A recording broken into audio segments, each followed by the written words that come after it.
Jody Avergan here. Later this year, ESPN will bring you 30 for 30 podcasts, the great film series, now a new series of sports audio documentaries. This will be big. We're finding the best stories for you right now, and to do that, we're behind the wheel of the new Mini Countryman, the biggest mini yet. To find great stories, you have to get out into the world and follow your instincts. That's where the new Mini Countryman comes in handy. With all 4 all-wheel drive, we can chase down a story in the city, the country, and most places in between. Podcast equipment isn't very bulky, but even if you're hauling a lot of gear, there's plenty of cargo space for all your stuff, and if a few of our producers want to tag along, no problem. Mini Countryman comfortably seats 5. The Countryman may be big, but it still drives like a Mini thanks to the twin-power turbo engine. No matter what story you're chasing, the new Mini Countryman will help you find it. It's available now, and the new 30 for 30 podcasts are coming this June. Visit miniusa.com/new countryman.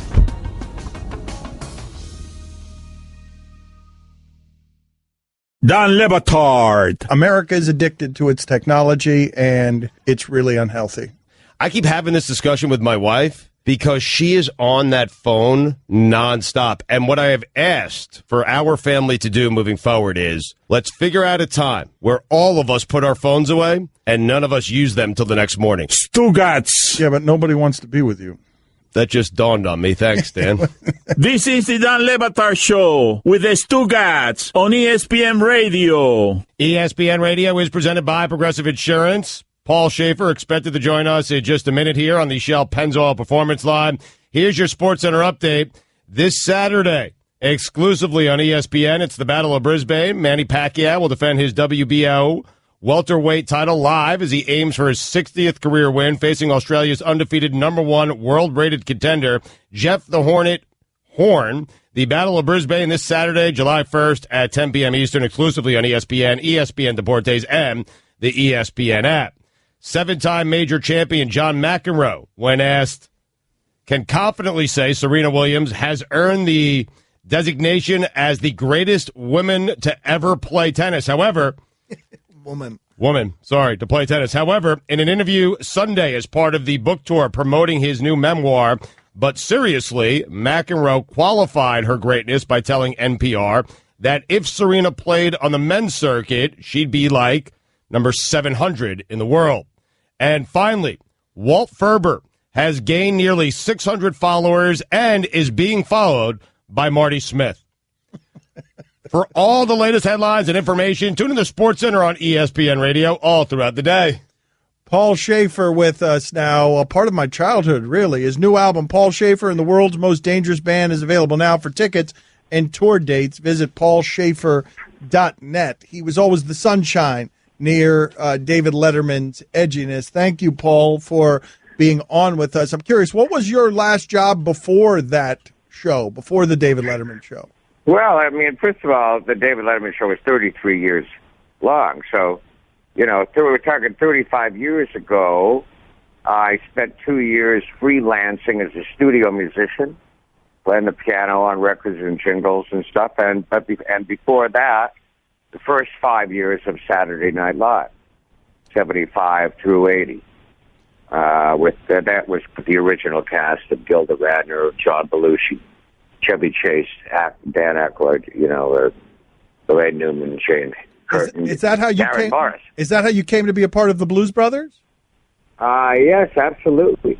I had known both those guys, Belushi and Aykroyd, since before Saturday Night Live even started. But Aykroyd was from Canada. Belushi was one of the first guys I met when I came to New York, because I was just kind of traveling in those comedic circles, And when they got the record deal, first they put on those shades and hats and used to do a few numbers to warm up the audience for the show, the live show, SNL. And then they got a record deal and hired me to put a band together, which I did, musician by musician, almost like the way they wrote it in the movie. Me and John and Tom Malone bringing in Steve Cropper and Duck Dunn, the key Memphis guys, who turned us into a soul review as well as just a blues band. And, yes, had to miss the movie because of a scheduling conflict, but Aykroyd brought me back for the sequel, Blues Brothers 2000, that only sold about 4 tickets, and my family bought them all. Was Belushi fun to be around, or could you tell he was troubled at the time? Well, he certainly was hungry. I don't know how else to put it. Okay. For everything, yeah. Hungry for everything. Yes, Well, for food, for sex. What was he? Sex and success. Not combine so them, it much. becomes success. Yeah, not so much sex. Recognition. I think recognition. And excitement, of course. But I think that may have been the whole thing. Well, we're doing a whole analyst thing now. Isn't this ESPN? Yes, it is ESPN, but not really. It's not like the Psychology Network. Yes, that's what I like talking about that stuff, though. Well, that's all. I mean, I'm a piano player, you know. But Belushi, of course, was a huge talent, and I don't know. The big talented people, the big talents are not always the happiest. Who knows why? Paul Shaffer with us here on ESPN Radio. His new album, Paul Shaffer and the World's Most Dangerous Band, is available now. For tickets and tour dates, visit paulshaffer.net. Who's the band that you were most excited to have on the Letterman Show?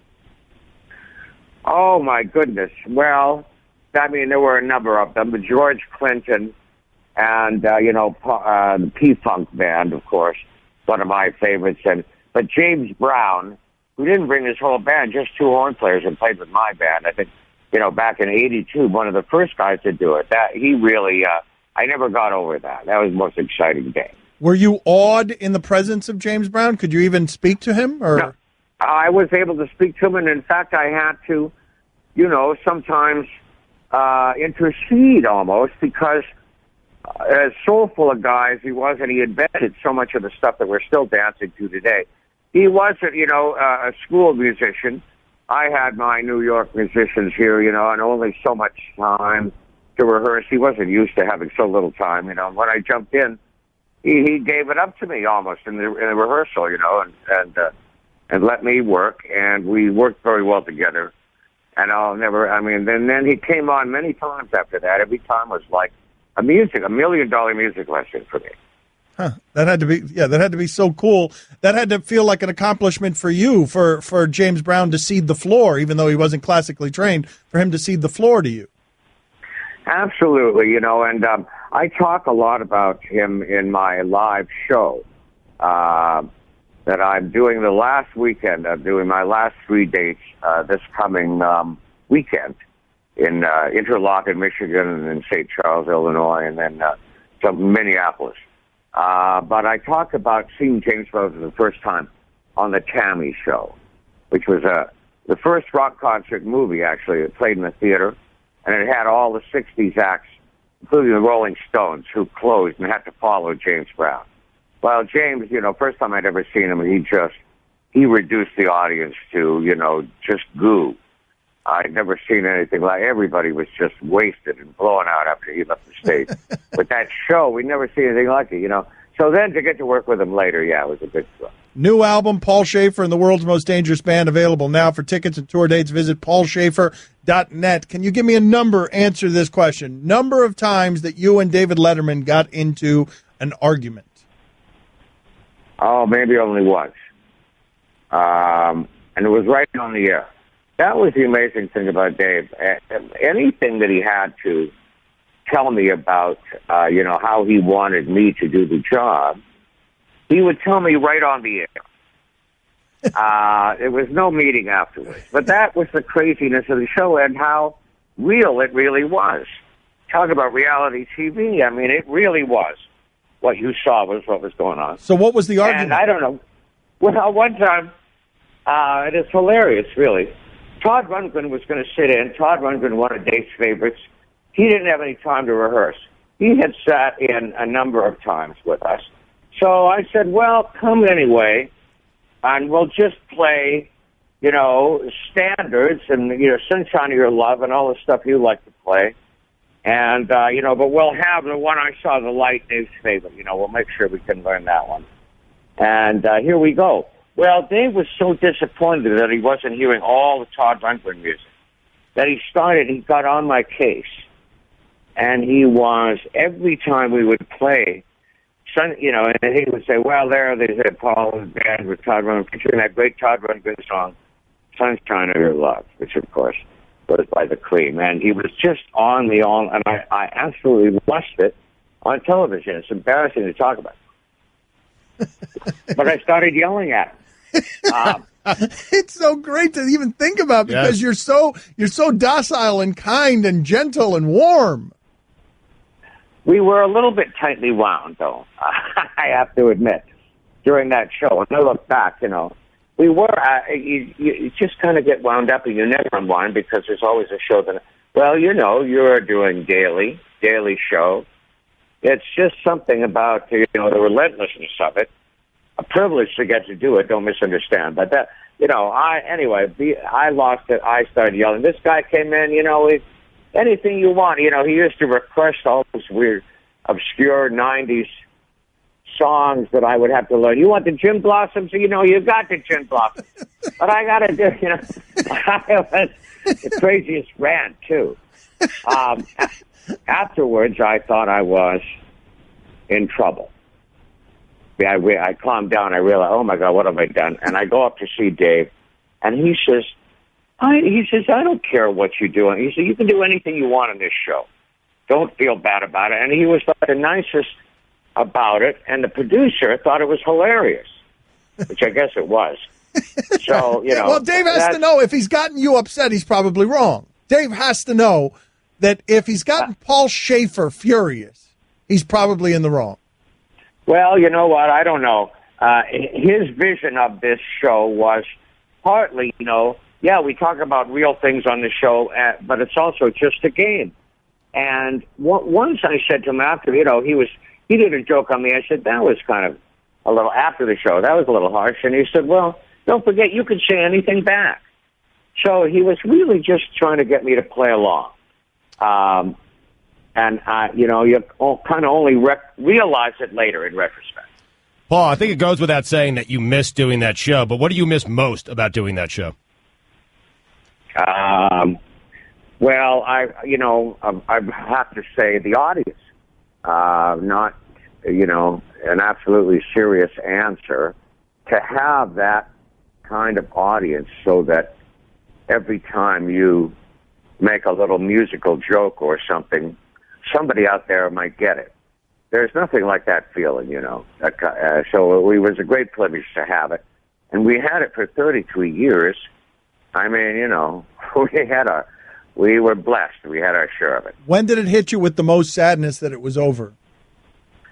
I'm not sure, but it did. It was a big adjustment, schedule-wise, and that thing I said about how wound up, just the time it takes you to kind of unwind and realize that you don't have to, that's not necessarily natural to just go in and do that every day. And then, and then be out on the street before you know it, and then doing it again. But hey, a good 2 years until I realized what a nice accomplishment it really was, and to have completed it is great. And as long as I keep playing music, which also I thought, it's time to slow down and smell the roses. But let me tell you something, Dan. There's no money in smelling the roses.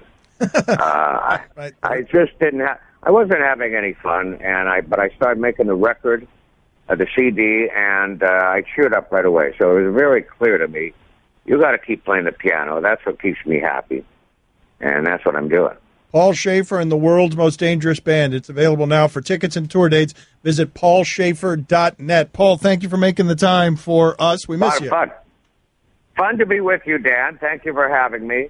And, continue to rock. Thank you, sir. I will continue. All right. Jon Lovitz. Texter writes in, Stugotz looks homeless today. If I saw him walking down Ocean Drive, I would give him $5. Stugotz. Thank you. This is the Jon Lovitz Show with the Stugotz on ESPN Radio. We were talking earlier about the Dodgers rookie. He's got 25 home runs, Cody Bellinger. He was on with Scott Van Pelt. He doesn't know who Jerry Seinfeld is. Just simply doesn't know because he's that kind of young. Let's play that sound again for the audience, please. So do you know who Jerry Seinfeld is? I'm not going to lie to you. I know the name, but I couldn't put a face to the name.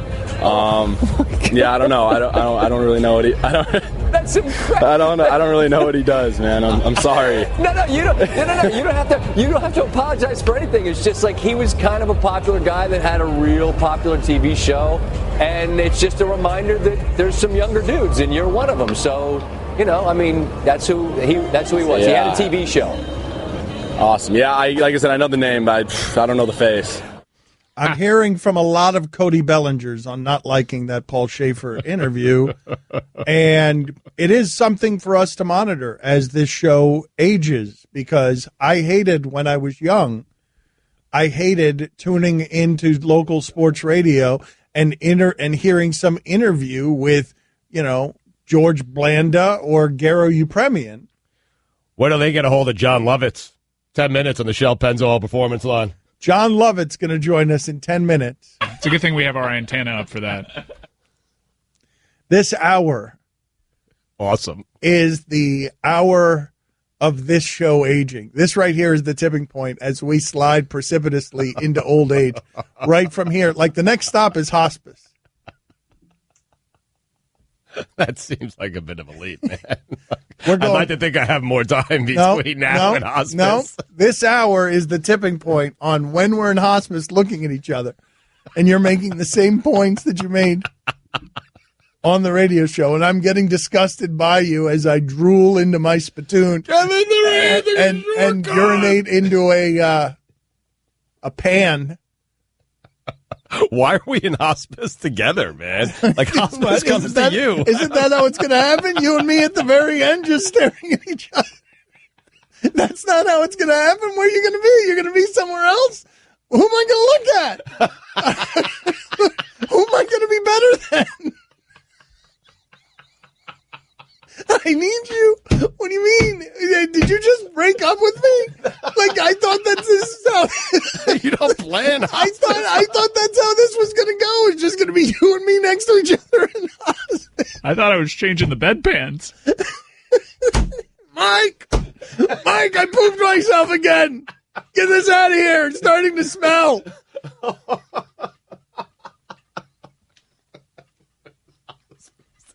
I'm heartbroken right now. Look at this. I got tears in my eyes. Oh, man. I imagine the end being your face. The last thing I saw would have been you ripping Kevin Durant.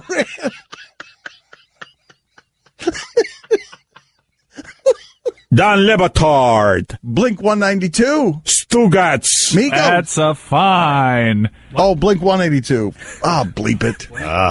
Do I get fined for that? Yes, you do. Yes, you get fined. I thought they were names of people, not just bands. Names in general. I mean, come on, man. Blink 192. Yeah, I know. I made it 192. That's funny. You put this in place, man. You know what? I still owe $1 from last week. Wait a minute. No, from last week. Hold on.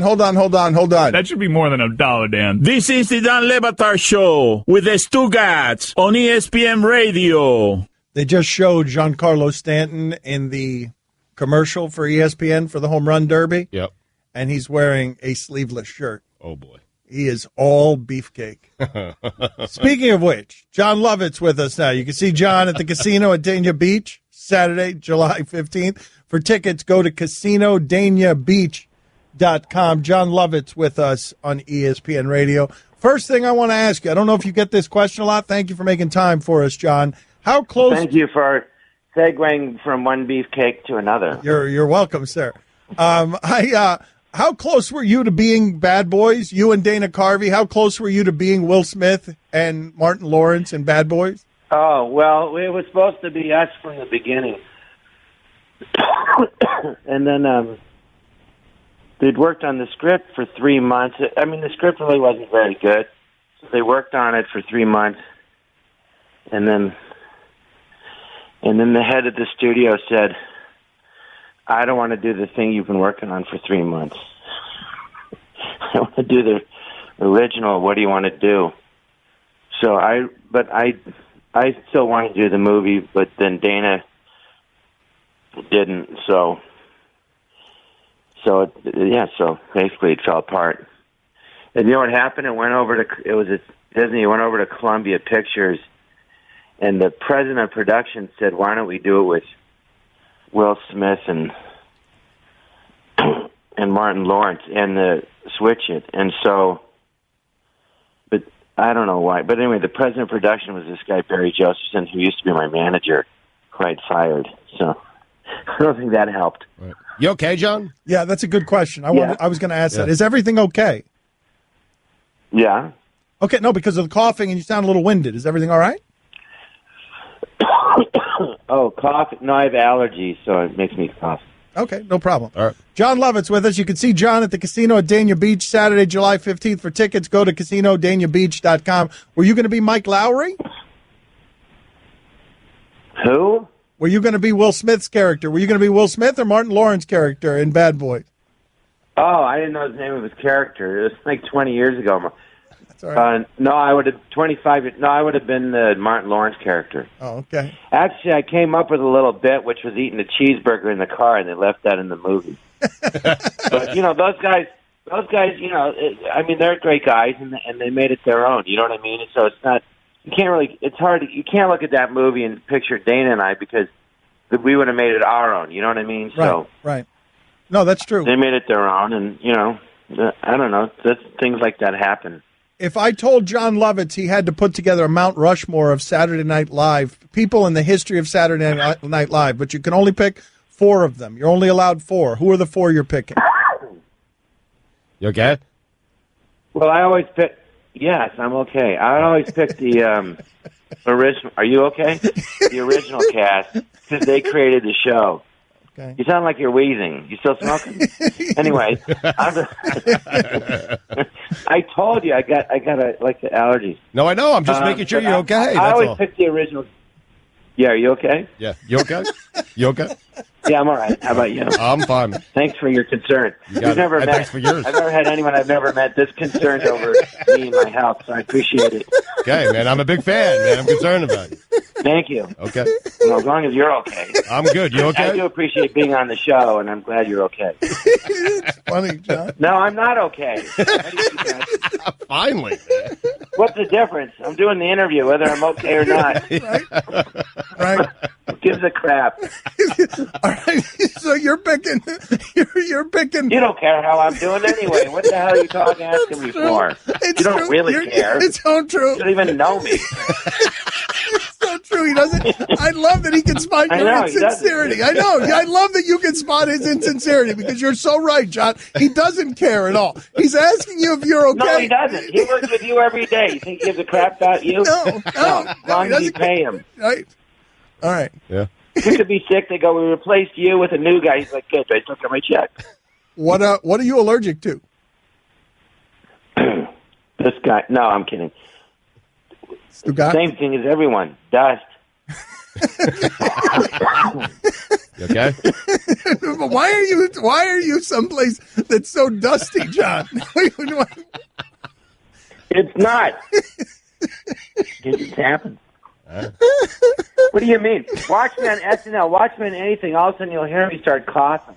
All right. A friend goes, how long have you had that cough? I go, since I'm 19. I go, don't you think you should get it looked into? I go, what for? Anyway, you can see. It's not like it's killing me. You could see John. But the original cast on SNL, they created the show, so I'd say them. Okay, but it's a cop-out answer. It's a cop-out answer. Not really. No, it isn't. I mean, I'm asking you who you believe to be the... You can't pick 4 out of 42 years. I think there's been a lot of great people. You know who they are. Lucy Ackland. I mean, a lot of them. All the different cats. Eddie Murphy and Joe Piscopo was great on the show. And then you got, Right, now you're putting 10 people on there. I just wanted 4. I know. It's an impossible question. Did you have a nemesis on Saturday Night Live? Because there are always stories about behind the scenes, people fighting for their work or feeling like they get cut out a little bit. Did you have a nemesis? Anybody you didn't get along with? Well, there was one person, but I don't want to say who it was, but she was very difficult, and other than her, we all got along. But nobody got along with her because she was very difficult. Why was she so difficult? I don't know. That's just how she was. But we couldn't figure it out. Why? She behaved like that. but you're that from day one. But you know who I was competitive with, but I was also one of my best friends with Dana Carvey. But Dana and I would talk about it out loud. We'd say, we got to talk about this because we're friends, but we're competing for airtime. You know, that's just the situation that it was. They'd read through 30 to 40 sketches, and only 8 would make it on air. Is that the most fun? And then if you had a lot to do one week, the next week the writers wouldn't write anything, and you're competing against the writers. They'd be pissed if stuff you wrote got on air. I mean, it was very strange. Is that the most fun you've had working, or did you have more fun someplace else? It was a lot of fun, but it was also a lot of aggravation. You know, and it was like 80 hours a week. It's really hard show to do, and you never know if you feel like you're auditioning every week. What was that guy? Bobby Moynihan was on the show. They go, "What's the show like?" This was like a year ago or whatever. I don't know if he's still on it. But he said, they go, "What's it like?" He goes, "I feel like I'm auditioning every week." And I thought, oh, it's the same. But when I hosted at 97, there was like zero tension between the cast and nothing. But I didn't think the show was as good. So the tension helped. I guess so. Yeah, I thought it was unnecessary, but I guess it helped. Why was I didn't like it. Right, no, it makes sense. Why was Victoria Jackson such a jerk? I love Victoria. So nice guess and wrong. Oh, Nora Dunn. Why was she such a jerk?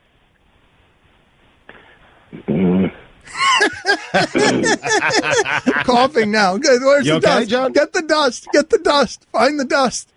Just start coughing. You know, I'll just say my grandmother said, if you don't have anything nice to say about somebody, don't say anything at all. Okay, very good. And then I'd say to my grandmother, what do you think about so-and-so? And she'd go, You can see John at the casino at Dania Beach Saturday, July 15th. For tickets, go to CasinoDaniaBeach.com. What happened the time you and Norm Macdonald played tennis? There's a story that he showed up in a leather jacket and jeans. Yeah, I know. He tells that story, and I don't know why he's so into it. Oh, it's a funny visual. It's a funny visual. Him dressed like that. What he left out is that we're playing, and he I play all the time. He never plays, right? But he can get the ball, but he dinks it back, and he has no rhythm. Anyway, when someone just like floats every ball, if you're not used to it, you can't get any rhythm, and it's just hard to play. So he won, but what he left out was after every point, he'd leave the court for like a minute and brag to his assistant about how, look what just happened. Then he'd come back, 1 point, he'd leave again. I go, Norm, do you want to play? And he just kept leaving. It was very frustrating, and so he won. So then I said to my coach, I go, how do you beat a guy like that? It's so frustrating. The ball's just... And my teacher's guy, Alex Olmedo, who's you're into sports. Look him up. He was a champion college player, Wimbledon champion, Rod Laver, Emerson, who won Wimbledon. He's in the Hall of Fame from Peru. Great guy. So he said, just step in and take it early. And I go, could you beat someone like that? He goes, are you kidding? I'd kill him. I go, all right, fine. So then we played again, and then I just, I creamed him and I beat him. So also, I wasn't trying as hard the first set because he was, he's not as good. So I'm just taking it easy. But then he was wearing jeans and a leather jacket. Well, he beat you 6-0 the first time, didn't he? 6-0? No, he wasn't wearing. I don't remember what he was wearing. He didn't beat me 6-0. He's full of crap. That's what he told him. So then we played again, and then I beat him quite easily. And he goes, let's play again. I said, no, I don't play you again. Because when I knew he'd want to play after I beat him, the last time we played, I beat him, and that's that. Give us a good league of the... He cheats, and he's not fun to play with. Of course. So he tells this story, Right. Give us a good league of their own story. Lovitz! Just back off for a second. Hey, he's being Lovitz. This is what Lovitz does. I know. This is what he does. Him and Norm, both of them. Give us a good league of their own story. Let's see. I don't know. It was a lot of fun. I don't know any funny story. We're on the farm, and the cow was pregnant and gave birth The only story is when I tell the cow to shut up, because we would be doing this thing with Lori Petty and I were out we're on a farm in Indiana. It's beautiful. And we'd be doing our scene, and this cow kept mooing in the middle of it, so I would stop. So after like the third time, Penny was like yelling. We're friends, but she's young. She says, "Why are you stopping?" I go, "Because the cow keeps interrupting the scene." She goes, "Well, then just tell it to shut up." I'm like, "All right, fine." So we do the scene again, and of course it moved again. So I was just looking bad, so I just yelled at the cow to shut up. That's great. And she left it in. Yes, that's tremendous. You can see Jon Lovitz at the casino at Dania Beach Saturday, July 15th. For tickets, go to casinodaniabeach.com. We really enjoyed that, John. And I'll be okay. The question is, are you two okay? Okay, yes, you'll be okay. He will be okay. He's going to be okay. Right. John, we really enjoyed that. My Thank God, you. Are you a doctor? You're going to be okay. No, but you should see one. John, you should see one. Go see one of those. Good talking to you, John. Okay. Thank you. Nice talking. All right, get well soon. Don Batard. I met Rob. You've met Rob Kardashian. Remember I went to California last year with my family? I was waiting with my daughter outside his house, and he just happened to come out. Did you see Rob or you met Rob? I said hello to Rob. Did he say hello back? No. That's not a meeting. That's not a meeting. Stugotz. And Ken Jeong was at the gym with me. Ken Jeong. He was doing the treadmill. I was doing the elliptical. I only went on the elliptical to try to spark up a conversation with Ken Jeong. That's the only one I believe out of the three. It's the saddest thing I've ever heard. It's true. This is the Don Batard Show with the Stugotz on ESPN Radio. We'll update the polls in a second. Weird guest list today. Delightful guest list. James Patterson, Paul Shaffer, Jon Lovitz. That last hour of radio, really awkward and weird, and welcome to the summer, and I hope it's all summer. I hope that last hour is our entire summer. Yeah. Stugotz was in New York last weekend, got hit by a bicycle. What's the story? It was a couple of days ago. I was walking across, I don't know the last time you've been in New York, and yes, I'm okay. But the last time you've been in New York, where you have these guys who are delivering food on mountain bikes, and they're going as quickly as possible, like 20, 25 miles per hour. And I was walking across the street. My head was buried in my phone, so that's on me. But the guy who was riding the bike, who was delivering food, his head was also buried in his phone. So I was walking across the street to Macy's to meet my wife and kid, and he hit me, and he hit me good. And I went to the ground. And I have a scrape on my elbow that you could see.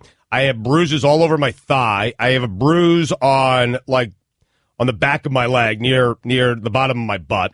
And I think I have cracked ribs. I think I broke a rib. Now, I tried to play it cool because, it's in front of Macy's, nice summer day in New York, and I popped right up off the street and just kind of walked it off. I was very cool. I did ask for the guy's name and number. Well, I'm not certain how this works, man. I'm not certain if I'm entitled to anything. Possible lawsuit. He hit me, man. And my ribs, I'm telling you, I'm going to get an x-ray right after the show. I'm pretty certain I've broken 2 ribs. And that's the story, man. These guys need to slow down. I'm sorry. I don't care that there's a bike path, okay? You need to not the road was built. No. The road was built for cars. Not with a bike path. No, there's a bike path. Oh, give me a break. So what am I supposed to do? How do I get across the street? You got a crosswalk. Which part of this are you not understanding? That's not how you do it in New York City. What do you mean? In New York City, if you're using the crosswalk, you are an amateur. Okay? You just cross doing? right through the middle. You're I weave through traffic. I do whatever I got to do to get across the street. Well, it sounds like he might want to sue you. Well, I have the right of way. So, no, because this is a new thing, these bike paths with guys delivering, and they're going at very high speeds, and it's very dangerous, and they got all kinds of bags. And here's what they're doing, Dan. They're looking at their phone because they're looking at directions to get to the place they're going to. Why were you looking at your phone? I was checking a box score. I mean, you deserve to get hit by a car or a bus or train or a bike. You were lucky it was just a bike. I heard an airplane should have taken you out. I'm not joking about the ribs. I haven't been the same since Saturday, and I'm going today to get x-rays, but there were people lined up because it was a nice summer day in front of Macy's, and you could hear the sounds. They were like, ooh, oh, ooh, and then they were laughing at me, and then I decided to be tough guy. I popped right up. I picked up the guy's phone. I handed it to him because I don't think he realized he dropped it, and then I got his name and his number. And we'll see. I'm going to talk to someone, a lawyer, after the show. Did you lose a flip-flop? No, I did not. Flip-flops intact. That would have been funny. They're intact. I mean, one came off, but I got it. Oh, no. Yeah, I did get it. Yeah, it hit me good, man. I don't want to meet the lawyer who would take Stugotz's claim on this. You were in your phone. Were you using the crosswalk? You reacted to my suggestion that you use the crosswalk as if you'd never heard of the crosswalk. Well, in New York City, that's amateur hour, man. That's not true. It's one of the cities you need to most adhere to the crosswalk because of how... No, okay, good talk. Nope. Crosswalk. It's a waste of time. You're going to walk all the way to the end of the block and then cross the street. Get out of here. Mike, this is what it's going to look like and sound like in hospice. When I'm next to him, staring into his eyes, and he's telling me how in his personal record book, Kevin Durant doesn't have any of his 9 or 10 titles. And I'm pulling, like, I'm hitting the morphine button as hard as I can, and then I just pull out the wires, and I just dynamite! Okay, Kevin, for the grand prize of $1 million, what color is the White House? I know this. 5 seconds. Oh, switching to Geico could save you a bunch of money on car insurance? Okay. Judges? That's true, Kevin. They'll allow it. Congratulations. You're a winner. Woo! Geico, because saving 15% or more on car insurance is always a great answer.